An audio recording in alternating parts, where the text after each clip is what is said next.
con la vida de uno de los delincuentes. Por ahora prófugo, insistimos, esto es una investigación que sigue en curso. Pancho, vamos a cambiar esta información y nos vamos a quedar con otro tema que lo hemos venido tocando semana a semana. A algunos les pareció molesto, les dio rabia porque sentían que en el caso de Hernán Calderón Argandoña y su papá había una especie de juego con la justicia, ¿no? Un amedrentamiento que habría tratado de, o una enseñanza que habría tratado de imponer su padre y que luego desiste. Bueno, la Fiscalía decidió no llevar a juicio a Hernán Calderón y eligió una salida alternativa, ¿no? Sí, lo que se hace es finalmente ir a un juicio abreviado. ¿Qué significa esto? Que hay un acuerdo con la Fiscalía. Después lo pueden conversar con Pablo Armijo, que entiendo que va a estar con nosotros. Lo que aquí va a existir, de acuerdo a la información que he podido recabar, es un juicio abreviado abierto. ¿Qué va a pasar? La Fiscalía va a pedir 3 años y 1 día y deja al arbitrio del tribunal y, por supuesto, a las pericias de la defensa, en este caso, que puede hacer una pena cumplida en libertad estricta, libertad vigilada estricta, es decir, con firma, con revisiones por parte de Carabineros. La Fiscalía no va a proponer esta medida, solo va a pedir 3 años y 1 día, que para el caso es la pena más baja que puede pedirse en este tipo de situaciones. Recordemos que aquí hay un parricidio frustrado, hay lesiones graves, hay un porte ilegal de armas, porque más allá de que las armas estén legalmente inscritas, no hay permiso para el porte de armas, hay amenazas, hay disparo injustificado, es decir, hay una serie de elementos que legalmente permitían pedir una pena más alta. Sí. El juicio abreviado lo que significa es que Hernán Calderón Argandoña lo que va a hacer es reconocer las cosas que se le imputan, y en ese respecto la Fiscalía entonces va a pedir 3 años y 1 día y deja al arbitrio del tribunal, si es que le da una pena remitida, es decir, que se cumpla en una libertad vigilada, o eventualmente, lo que es muy poco probable, porque si se llega a esta medida es muy poco probable, pero eventualmente, como se deja al arbitrio del tribunal, el tribunal podría también dictaminar que cumpla los 3 años y 1 día. Sí, preguntémosle, Pancho, a Pablo Armijo, abogado de la Universidad de Chile, para que nos dé un poquito más luces respecto a esto. Pablo, gracias por estar con nosotros nuevamente en Contigo en Directo. Lo primero, para hacerlo más directo y preguntarte sin rodeo, aquí la probabilidad de que Hernán Calderón Argandoña cumpla su condena en la cárcel es prácticamente nula, ¿no? Buenas tardes, Humberto, gracias por la invitación. Sí, claro, efectivamente es casi imposible que Hernán Calderón, la condena que le vayan a imponer vaya a ser pena efectiva. Lo más seguro es que, por las características de Hernán Calderón, de ser un muchacho que tiene irreprochable conducta anterior, que seguramente el abogado va a acompañar antecedentes suficientes para demostrar el arraigo social, familiar, de una persona que está estudiando, que tiene condiciones para los efectos de poder optar a esta pena sustitutiva que se llama, que es libertad vigilada intensiva. ¿Qué significa la libertad vigilada intensiva? Significa que él, posteriormente a la condena, va a quedar a la vigilancia de un delegado de gendarmería, que es un funcionario de gendarmería, que es un asistente social o un psicólogo, que hace un seguimiento durante todo el tiempo de la condena, en este caso 3 años y 1 día, para los efectos de que él pueda insertarse a la sociedad, que esté trabajando, que esté estudiando. Es una vigilancia para los efectos de que no vuelva a cometer algún tipo de delito. Es muy poco probable que la condena sea efectiva, por eso se habla de como muy bien lo dijo Francisco, un abreviado abierto, en el sentido de que no se van a debatir. No es juicio oral. El abreviado, tal cual lo dijo Pancho, es un acuerdo. Ya es un acuerdo entre la defensa y el Ministerio Público en orden a pactar una condena y en orden también a pactar el delito por el cual va a ser condenado. Quiero tomar un poco las palabras tuyas iniciales, Humberto, a molestia. Sin duda que hay una molestia, por lo menos de mi parte. Me recuerdo en los primeros días de esta causa, creo que tú también estuve invitado a tu programa, en el cual señalamos aquello, Humberto. La verdad es que uno, leyendo la resolución de la Corte de Apelaciones, que la tengo yo frente a mí en este momento, es una resolución bastante contradictoria, porque la misma resolución señala de que no hay, la resolución de la Corte de Apelaciones, una resolución de 6 páginas, muy pocas veces la Corte de Apelaciones, sobre todo en una cautelar, da un fallo de 6 páginas. Generalmente yo llevo ya 10 años involucrado en el ámbito penal y las resoluciones de la Corte de Apelaciones no son más de 4 líneas. Y en esta causa, la Corte de Apelaciones resolvió en 5 páginas una situación que es bastante contradictoria. Por ejemplo, lo que no se logra entender en la resolución de la Corte de Apelaciones es que la misma Corte señala que no hay dolo de matar, no hay dolo parricidio. Entonces, en ese orden de cosas no se debería haber accedido a la prisión preventiva, tal cual lo hablamos en un momento, Humberto. Entonces aquí se gastaron grandes recursos de Estado. Se está contradiciendo. De hecho, aquí se gastaron recursos tuyos, recursos de todas las personas que hoy en día están viendo este programa, porque son los recursos que se impregnan en la necesidad de mantener el sistema penitenciario. Hernán Calderón estuvo en prisión preventiva, y eso es un gasto del Estado. Cuando todos los que nos dedicamos a este tema lo dijimos, no Pablo, es una persona que debería estar en prisión preventiva. Para entenderlo, entonces, si no hubo dolo de parricidio, o sea, si es que el hijo no quiso matar al papá, no habría sido necesario llegar a la medida cautelar de la prisión preventiva, donde tú estás diciendo que ahí es cuando se gastan los recursos de todos los chilenos, digamos. Pero ¿cómo lo tomamos? ¿Lo tomamos como una contradicción o lo tomamos también como una jugarreta de parte del papá que quiso enseñarle de esta manera a su hijo? ¿Desde dónde agarramos esta hebra? Yo creo que hay que agarrarla del sistema del Poder Judicial. O sea, aquí se equivocó el Poder Judicial. El Poder Judicial se equivocó, porque una persona puede ocupar de jugarreta el sistema judicial, en este caso el Hernán Calderón padre. Podría haber generado una reprimenda, te voy a llevar a tribunales, casi como una situación cómica, te voy a meter preso. Y situación que aconteció, pero ¿quién debería haber visualizado esa situación? Visualizado que aquí pudiera existir otro delito, incluso en la misma resolución de la Corte. Te vuelvo a señalar, Humberto, aquí a uno le da un poco de frustración, porque uno se ve enfrentado muchas veces a recursos en la Corte de Apelaciones, donde la Corte de Apelaciones someramente expone las razones de por qué confirma la resolución o la revoca. Y aquí, el que explicó se complicó. Aquí la resolución, que es una resolución técnica, pero uno como abogado la puede leer, incluso ni siquiera es tan técnica. Uno lee la resolución de la Corte de Apelaciones y se ven contradicciones, como por ejemplo que la misma Corte señala que los supuestos delitos cometidos anteriormente, antes del parricidio, eran parte de una violencia intrafamiliar. Bueno, la ley de violencia intrafamiliar establece que puede existir un maltrato habitual. Maltrato habitual, cuando hay habitualidad del maltrato de violencia intrafamiliar, pero ¿Pablo? No parricidio. Entonces, obviamente aquí, Poder Judicial, debo decir, falló, y no hay que temer a decirlo, y por eso, en esta etapa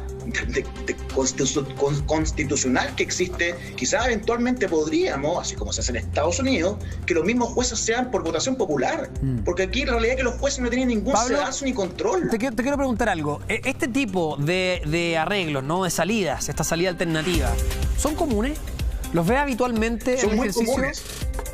Sí, la ley lo establece, y lo establece, Humberto, justamente porque la reforma procesal penal, cuando se instauró, lo que vino a mejorar la reforma procesal penal eran estos procesos kafkianos, antiguos, de papel, que duraban 10 años, 15 años, y después de 15 años salía una condena. Cuando ya la persona estaba reinsertada a la sociedad, cuando ya no había el daño ocasionado, ya resarcirlo ya no tenía ningún efecto. Eso vino a una de las cosas que vino a solucionar la reforma procesal penal es aquello. Y obviamente también poder generar una sensatez en los juicios, porque muchas veces no existen pruebas para efecto de poder ir a una condena de, en este caso, parricidio, pero tenemos que ser sensatos y visualizar que esto no era un parricidio, esto era un delito de lesión en contexto de violencia intrafamiliar.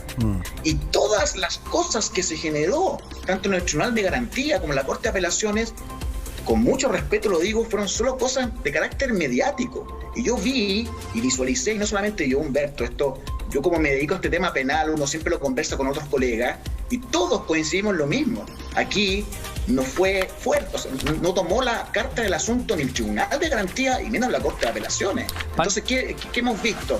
Un mes en donde una persona, Hernán Calderón, estuvo privado de libertad, pagados por recursos del Estado, y otra cosa es que es sumamente importante, el contacto criminógeno. Esta persona, que hoy en día va a estar con una pena sustitutiva, estuvo un mes con un contacto criminógeno con otras personas que eventualmente podría haberlo contaminado. Y eso se debe de evitar. Entonces, ¿qué es lo que pasó aquí? Aquí hubo el Poder Judicial se vio presionado. Y eso es terrible, porque el Poder Judicial es un poder independiente. Entonces, eso... Yo no quiero decir, Humberto, yo lo dije, porque va a sonar a lo mejor muy presumido. Todos quienes nos dedicamos a estas materias lo dijimos. Esto no es un parricidio. Esto es un delito de maltrato habitual en el contexto ultrafamiliar. ¿Y cómo lo viste tú, Pablo? ¿Lo viste como una jugarreta de parte del padre? ¿Al amenazarlo, al llevar esto a los tribunales? Sí. Absolutamente, pero lo más terrible es que a lo mejor una persona común podría jugar. Bueno, era el abogado, Hernán Calderón. Eso te iba a decir, Pablo, que por otro lado, yo sé que son familias muy mediáticas, pero saquémosle el apellido, digamos. Pensemos en cualquier otra persona. También se subentendía al principio la desesperación de un papá, digamos, que había sido violentado. Eso no está en duda, ¿no? De hecho, en esta salida abreviada, Hernán Calderón Argandoña reconoce los hechos por los que fue imputado. Entonces, también hay un drama familiar que podría vivir cualquier persona si viera que no tiene control sobre su hijo, digamos, y que su hijo está siguiendo otro camino. Absolutamente, concuerdo contigo, la desesperación de un padre, de una madre, todo el núcleo familiar. Pero eso es el núcleo familiar. Pero no es la manera de desesperar. Claro, no es el lugar. Pero los que no se deben desesperar y no perder el norte es el Poder Judicial, y creo que en esta causa perdió el norte. Sí. Porque, ¿cuál es la explicación que nos pueden dar? ¿Qué aconteció? Aquí hubo una vuelta de carnero absolutamente, o sea, una vuelta hacia atrás, hacia adelante. O sea, ¿quién logra explicar de que una persona estuvo privada de libertad? Y vuelvo a señalar, con recursos del Estado, si esto no fue... El papá Hernán Calderón no depositó un dinero para que lo mantuviera en prisión preventiva. Eso fue pagado por los recursos estatales. Pablo, y eso fue porque no... Para ir cerrando este tema en especial, nos quedamos con eso, interesante lo que tú dices, que aquí hay una contradicción en el sentido de que ahora se dice que no hubo dolo parricida, sin embargo se decretó la medida cautelar de prisión preventiva y ahí eso resulta difícil de entender. Solamente para cerrar este tema, a propósito de este drama familiar también, Pancho, la única que ha hablado abiertamente a este respecto fue Raquel Calderón, ¿no? La hermana de Hernán Calderón Argandoña, en una revista. Sí, y vaya que, bueno, ella lo ha hecho desde el inicio en sus redes sociales. La declaración que presta Raquel Calderón ante la justicia es durísima y ahora recientemente lo hizo en un medio de comunicación por primera vez, hablando del quiebre familiar, particularmente desde el lado de ella, ¿no? Con su mamá, por supuesto que no se habla. Desde que comenzó todo esto, ella considera que, o al menos dice que nunca pensó que Raquel Argandoña iba a hacer tanto daño con tal de defender a su hijo. ¿Y a qué se refiere con tanto daño? Recordemos que el Calderón asegura que lo de Rebeca Naranjo fue nada más que una maniobra. Sin embargo, hay una acusación de abusos ahí en contra de su padre y que por lo tanto considera que aquí se hizo un nivel de daño tremendo con tal de defender a Hernán Calderón, que ella siempre ha dicho que, o dijo desde el inicio, que ya no era más su hermano, que estaba hablando derechamente de un delincuente.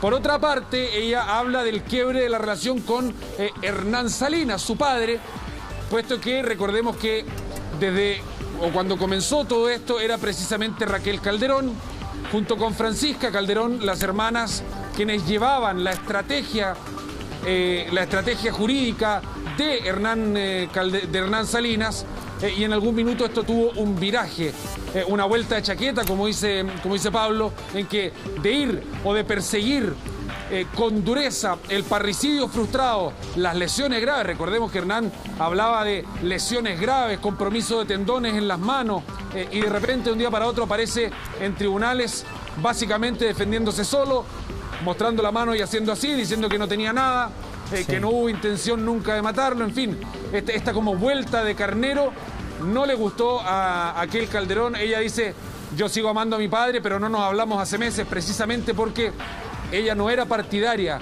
de este tratamiento blando que hay con Hernán Calderón Argandoña, y que para sumar algo, yo no sé, y aprovechando que está Pablo ahí, para sumar algo a propósito de este abreviado, el Ministerio Público va a proponer 3 años y un día, porque no puede proponer menos, porque proponer cualquier cosa menos ya yo creo que caería o rozaría la prevaricación ahí de no cumplir con la función que le corresponde al Ministerio Público, que es perseguir este tipo de delitos.